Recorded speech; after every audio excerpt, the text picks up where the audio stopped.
Lana from Sage and Sound. Welcome to day 3 of the Perfectionism Challenge.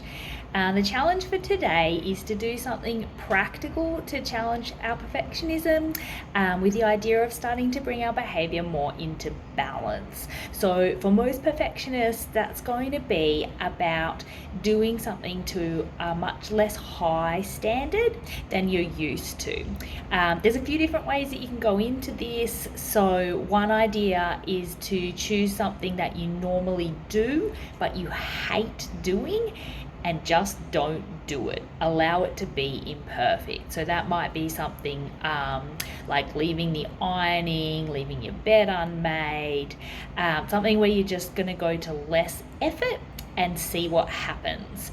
The second part of that is that the time that you save by leaving something undone or by not doing it to the standard you would normally do it, so if it normally takes you 10-15 minutes to iron out all the wrinkles from your bed and you do it in 5 and it's still a bit crinkly, then you've got to spend that 10 minutes not worrying about that. I want you to spend the 10 minutes doing something nice for yourself that you don't normally get time to do. You will be fighting anxiety during this time, so it's important to just pick something that you enjoy and do your best to focus on it. So that's the first part, and then the second part to that is seeing if anybody actually notices. So what happens when you don't do the thing that you choose to such a high standard?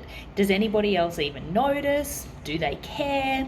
And if they do care, is it worth it to you to give up that time that you spent taking care of yourself in order to get their approval? You know, is it better to have some of your own approval and to have taken that time to be soft and gentle on yourself? Most of the time we find that other people don't care, but it does happen occasionally. I'm going to be participating in this challenge today. I had an idea in mind that I would make a slice for a friend. She's recently found out that she's celiac, doesn't really like cooking, and was really missing mint slice biscuits. So I thought to myself, I'm going to find a gluten-free recipe, make her up this slice, surprise her, it'll be wonderful.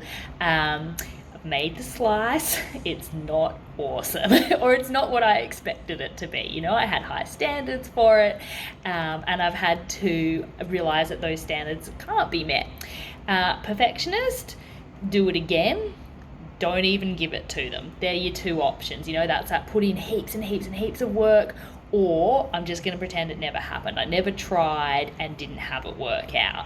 So the balanced approach to this is to give the imperfect slice to my friend, and to just see what happens. I doubt that she's actually going to be upset. It's the thought that counts, even if it was inedible. But I've got to challenge those fears that, you know, it won't be appreciated, I didn't do a good enough job, maybe people won't think I'm a good cook. There's all these kinds of like perfectionistic thoughts attached to what should just be a lovely gesture of giving to somebody. So I've made that commitment. I'm going to give her the slice this afternoon, and in tomorrow's video I'll let you know how it goes. So that's if you're a perfectionist who's used to doing things to a high standard. I did touch on the idea of sometimes we just pull away from things because we're scared to admit that it even matters to us. You know, that would be if I never even gave my friend the slice. So something for those types of perfectionists is, instead of leaving something undone, you're already leaving lots of things undone. We want to focus you on actually admitting to yourself what matters to you that you're not taking action on. What would you like to be doing but you're scared of failing at? So that might be, you know somebody that you'd like to ask out for coffee but you're too scared.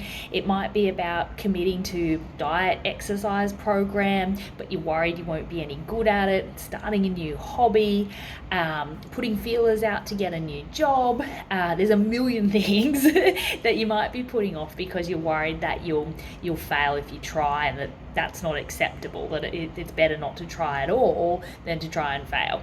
So we've got to take that process slow for you if that's the kind of person you are. But this is about taking 10 minutes today to think to yourself, okay, if I knew I wasn't going to fail, what would I actually attempt? Write down some ideas, pick the one that feels the best. Like that'd be if I could get that one and I knew there was no chance of failing, that's what I'd go for.